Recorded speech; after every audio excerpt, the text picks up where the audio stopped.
Yo, what's going on guys? Tomahawks here. Today I'm bringing you guys part 2 to the rise and fall of NV Australia. What you're seeing in the background is a speed art of Dexter Morgan from the show, obviously Dexter. The drawing took 3.5 hours and I recently did this one and sped up to around 4 minutes or so. So what I want to talk to you guys about today is part 2 obviously, where I'll pick up where I left off. At the end of Modern Warfare 3 was really when the clan started to take its shape. We had around 100 members and it was quite bloated, so it was a huge clan but it had not very many good players.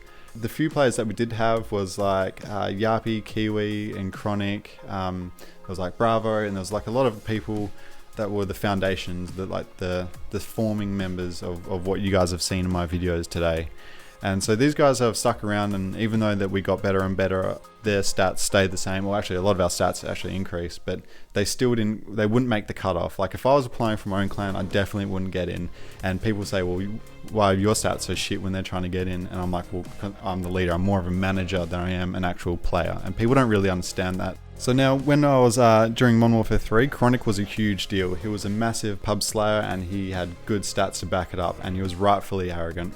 In a way which, you know, he was able to teach Kiwi a lot of his tips, and Kiwi actually, I don't know if it benefited him, but I remember Chronic was always training Kiwi. We stumbled across a Black Ops 2 domination game, and we were rolling in a full team, and we had Derm on the other side. Now I've never met Derm before, and I noticed that he rage quit halfway through the game, probably because we were all rolling around a massive party and he was getting stomped.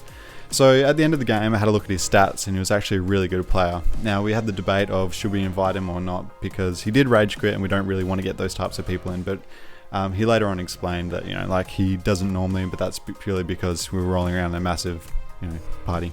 So he noticed that Chronic was in our clan and he was in our party or whatever, so he actually decided to join not the clan, I think he was just trying to party out with us to see if he was worth it, because I said to him just like, play with us and see what you think. And at that stage we were playing like testing out a few different things where we would go in 12-man team or 12-man lobbies where we'd get 6 on 6, and the winning person on the winning team would actually choose what weapon everyone would have to use the next round.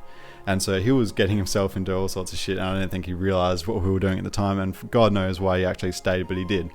So now we had these two huge key players. We had Derm and Chronic in our clan. Now at that point, Chronic started to introduce a few of his friends, because big players attract other big players, and that's generally how it rolls.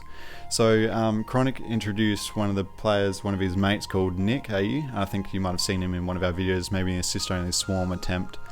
And he was a huge competitive player, and he was a real good pub stomper, and he was a pretty funny guy, and he actually was able to bring a lot of the other players, a lot of the key pub stompers and competitive players like DJ Straz, Virtues was another big one, Joel, Fark, Lockie, a lot of competitive people were actually able to join the clan, and this boosted our stats right up to the point where the KD was 2.8, the score per minute was, I can't remember if it was like 400 or something, and win-loss was like 80 or 90%, something huge like that, and we were able to cull the clan right back to the point where we were like 50 or 60 members, just the threshold of being a heavyweight clan, and we were actually able to get into the top 6 scoreboard, and that was our peak moment in Black Ops 2, and that's what encouraged a lot more people to send, you know, clan applications, and then we were actually able to take off that way, and we're getting around 10 or 15 clan applications probably daily, and that's pretty much the very, very peak.